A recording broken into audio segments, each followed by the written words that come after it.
I give it only to the man whom I choose as my husband. Take the fire from my hand. Krull spent $30 million building a fantasy world from scratch, then watched it vanish from theaters in a single day, but the version you remember is hiding things you never knew. Did you know the lead actress never spoke a single word you heard in the film, or that Liam Neeson and Robbie Coltrane were both in this before anyone knew who they were? Today we're uncovering 14 hidden truths about Krull 1983, including the stunt that could have killed a veteran actor and the fire horse sequence that took months just to make possible. 1. The lead actress never spoke a single word you heard. Lisette Anthony was 17 years old when she was cast as Princess Lisa. She performed every scene on camera. She learned every line. She delivered every emotional moment the script required. And then the producers replaced her voice entirely. American actress Lindsay Krause was brought in to dub every line of Anthony's performance. The reason given was simple and brutal. The producers felt Anthony's voice sounded too young and not mature enough for the role. Every word the princess speaks in Krull belongs to a woman who never appeared on screen. Anthony later said she thought the whole situation was a little boring, meaning she had already been told at some stage that Lisa was originally going to turn into the film's villain at the end, a twist that was cut because the production team didn't want the princess to appear less than pure. She lost her voice and her character arc in the same film. Nobody told the audience any of it. 2. Liam Neeson and Robbie Coltrane were both nobodies on the same set before Taken, before Schindler's List, before Oscar nominations, knighthoods, and franchise lead roles. Liam Neeson was a journeyman actor swinging an axe and a fur vest as Keegan, a cheerful bandit and polygamous with a handful of lines in Krull. Standing nearby was Robbie Coltrane, years before he became Hagrid in the Harry Potter franchise, as another bandit named Ruin with even fewer lines. The two men who would become among the most recognized actors in British film history shared a supporting cast in a movie most people forgot about within weeks of its release. Neither had any significant film profile at the time. Neither was the reason anyone bought a ticket, and yet in almost every frame they appear in together, you can already see something in both of them that the film around them couldn't quite contain or make use of. 3. The film opened and closed on the same day in New York. Krull was released in the United States on July 29, 1983. In New York City, it opened in multiple theaters on that Friday. By the end of that day, the same day, it was already gone from many of those screens. The projectors went dark before the weekend was over. Even in 1983, that was unusual. Films that bombed typically lasted at least a week or two before being quietly pulled. Krull didn't get that grace period in one of the country's most important markets. The numbers told the full story. The film cost somewhere between $30 and $47 million to produce. Depending on how the marketing budget was counted, it earned $16.5 million at the North American box office total. Against those numbers, even a modest return was impossible. One of the most expensive fantasy productions of its era came and went in a single Friday. 4. Freddie Jones climbed the giant spider web with no safety wires. The very first sequence filmed on Krull was the scene where Ynir, played by veteran character actor Freddie Jones, climbs an enormous spider web to confront the Widow of the Web. The web was a practical construction built on the Pinewood Studio set. It was large enough that a fall from any significant height would have been dangerous. Jones did not use any safety wires. The reason was simple. The wires would have been visible on camera, and visible wires meant a ruined shot. So the decision was made to send a man in his 60s up a giant web structure with nothing to catch him if something went wrong. Jones completed the climb. The take was usable. He went on to deliver one of the film's most acclaimed performances without further incident. But the fact that the very first day of filming on a $30 million production involved a senior actor climbing an oversized prop structure, unprotected from a fall, gives you a fairly accurate picture of how seriously the production team was thinking about risk management. 5. The Cyclops actor couldn't see a thing inside the costume. Bernard Bresslaw played Rel the Cyclops, one of the film's most visually memorable characters, a towering figure with a single mechanical eyeball on his forehead controlled by radio. The costume was built and designed by Nick Maley, whose effects credits included The Empire Strikes Back. The prosthetic covered both of Breslau's eyes completely. Breslau could only see through a single restricted eye hole. The mechanical eye on his forehead was operated externally by radio control, meaning the eye that the audience sees looking around in the film had no connection to where Breslau himself was actually looking. During the swamp sequence, the other actors had to physically guide Breslau to keep him from walking directly into the water. A man dressed as a one-eyed alien giant being steered around a swamp by his co-stars while the cameras rolled, having no idea where the edge of the set was. The costume looked spectacular on screen. The experience of wearing it was apparently something else entirely. 6. The swamp set was designed using WWI battlefield photographs. The swamp sequence in Krull was one of the most technically ambitious set pieces in the film. It was built on Pinewood's 007 stage, one of the largest sound stages in the world, and filled with 4 tons of painted cork, combined with a massive tank of water to create the quicksand effect. Production designer Stephen Grimes drew directly from World War I imagery when designing the space. He said publicly that he could not get out of his mind photographs of the battlefield crosses at the Somme. In France, the endless rows of white markers stretching across devastated ground. That haunting landscape became the visual template for an alien swamp in a science fantasy film. The result was a set that felt genuinely desolate in a way that went beyond the story it was serving. There's a quality to the swamp sequence and something bleak and ancient and exhausted, and that makes more sense when you know it was built in the visual language of mass death. Grimes took the most catastrophic landscape of the 20th century and turned it into the mud of another world. 7. It took months to train 16 Clydesdales to run on a treadmill. The fire mares, the legendary horses that carry Colwyn's group across the planet at supernatural speed, were Clydesdale horses, 16 of them, heavy draft horses that are not naturally inclined toward the kind of coordinated, high-speed performance the sequence required. Stunt coordinator Vic Armstrong spent months working with the animals before filming began. The goal was to train them to run on a treadmill, a device they had no instinct for and no reason to trust. The fire effect and the sensation of the impossible speed were created by filming the horses running full pace against a blue screen while the treadmill moved beneath them. The months of training to get 16 large, heavy, skeptical horses comfortable on a moving belt for a sequence that lasts only minutes in the finished film is one of those invisible production efforts that audiences never register. The fire mare sequence looks effortless. The reason it looks effortless is that Armstrong and his team spent half a year making it possible. 8.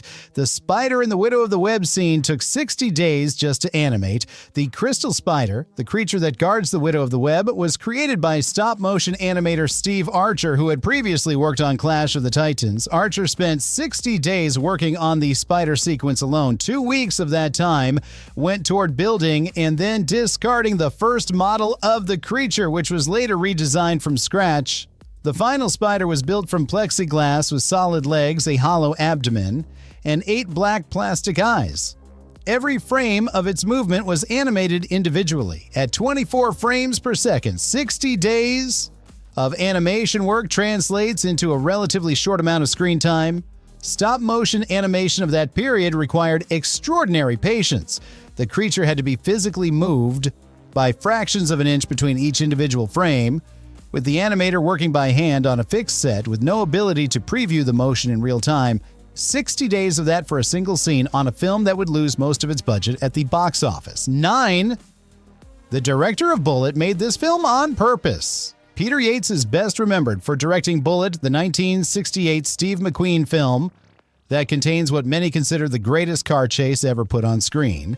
He was not a genre filmmaker. He was not someone associated with fantasy or spectacle.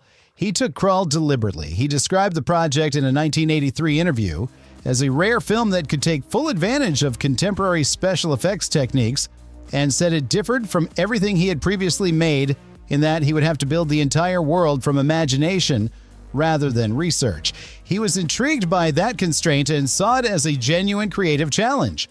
Yates approached the action sequences in the early part of the film by drawing on classic swashbuckler films specifically Captain Blood from 1935, and worked closely with stunt coordinator Vic Armstrong to develop weapons and choreography that felt fresh. The man who directed Steve McQueen through the streets of San Francisco ended up building alien fortresses on the sound stages of Pinewood. He chose to be there. 10.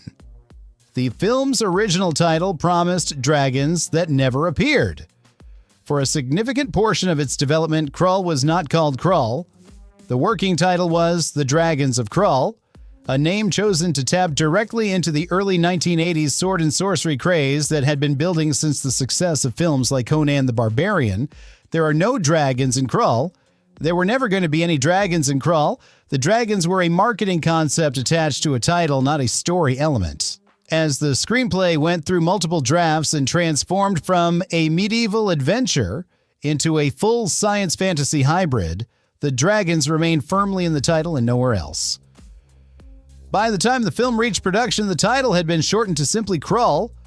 The dragons were gone. Nobody had ever drawn one or written one into a scene. The most literal promise made to audiences about what kind of film this was going to be was made by a title that was abandoned before filming began. 23 sets were built across more than 10 sound stages. Krull was an act of construction on an industrial scale. 23 individual sets were designed and built for the production spread across more than 10 sound stages at Pinewood Studios. At the time, it represented one of the most ambitious physical production efforts in British film history. The repeated overruns on budget were traced directly to the script's evolution through multiple drafts. Every time the screenplay changed significantly, and it changed often, the sets already under construction or already designed had to be altered to match. The design team, led by production designer Stephen Grimes and special effects designer Derek Meddings, was building and rebuilding simultaneously. Meddings had designed effects for Superman, the movie Superman 2, multiple James Bond productions, and Jerry Anderson's television work. He brought that infrastructure experience to Krull and still found the production's shifting demands a serious challenge. The 007 stage alone housed the swamp sequence. The scale of what was built for a film that earned $16.5 million at the box office remains one of the stranger facts in 1980s fantasy filmmaking. 12. James Horner wrote the score between Star Trek II and Aliens. James Horner composed the music for Krull in 1983, slotted between his work on Star Trek II, The Wrath of Khan the previous year, and his landmark score for Aliens 3 years later. The Krull score was performed by the London Symphony Orchestra with the Ambrosian Singers. The score is considered one of Horner's strongest early works, built on sweeping fanfares, a rapturous love theme, choral vocals representing the beast and its army, and a recurring siren call performed by female voices that opens and closes the film. Horner drew on Holst-like rhythms for the Slayers and used avant-garde string techniques to represent the film's monsters. Critics and audiences who dismissed the film often still praise the music. Horner's score became one of the main reasons the film survived in the cultural memory at all, giving scenes emotional weight they might not have earned on their own. The man who would later score Titanic and Avatar was, in 1983, making a box office bomb sound like an event. 13. The fortress explosion was filmed upside down. The climactic destruction of the Beast's Black Fortress, the towering alien mountain that teleports around the planet, was one of the film's most technically complex effects sequences. The explosion and collapse of the structure was filmed with the miniature model inverted, upside down, falling upward. The footage was then reversed in post-production, so the fortress appeared to fall and collapse downward in the finished film. Additional dust and debris were composited into the shot afterward to enhance the scale and impact of the destruction. It's a practical effects trick with a long history in film. Reversing the footage of a physical collapse gives the motion a specific quality that looks more natural than a forward-filmed explosion. The fact that the Krull effects team was still doing this on a $30 million production in 1983 using miniatures, optical compositing, and reversed footage while Star Wars and its successors were pushing effects in entirely new directions speaks to how seriously the practical craft was still being taken on this film. 14. The writer's career ended here. Stanford Sherman wrote the Krull screenplay. Before it, his most notable screen credit was Any Which Way You Can, the 1980 Clint Eastwood action comedy that was a sequel to Every Which Way But Loose. Before that, he had spent years writing episodes of the 1960s Batman television series. Krull was intended to launch a franchise. It was planned as the beginning of something, a new fantasy universe with sequels already conceptually in development before the first film opened. The commercial failure ended all of that before it could begin. It also effectively ended Sherman's career as a screenplay writer. TV Tropes lists Krull as a creator killer, one of multiple projects at that time that closed the door on his future work in film. The Batman writer who tried to build a fantasy franchise spent years developing a world that audiences rejected in a single weekend. 3 scripts were left unproduced, no sequels were ever made. The glaive, the 5-bladed throwing weapon at the heart of the story, remains one of the most original weapons designs in 1980s fantasy cinema. It deserved a better fate than the film it appeared in could deliver. Krull built a world nobody asked for and spent more than anyone should have making it look real. It flopped on a Friday and came back as a cult film decades later, which might be the most Krull thing that ever happened. What's your favorite moment from the film? Drop it in the comments, and if this one hits subscribe, there's plenty more buried in the films that deserved better.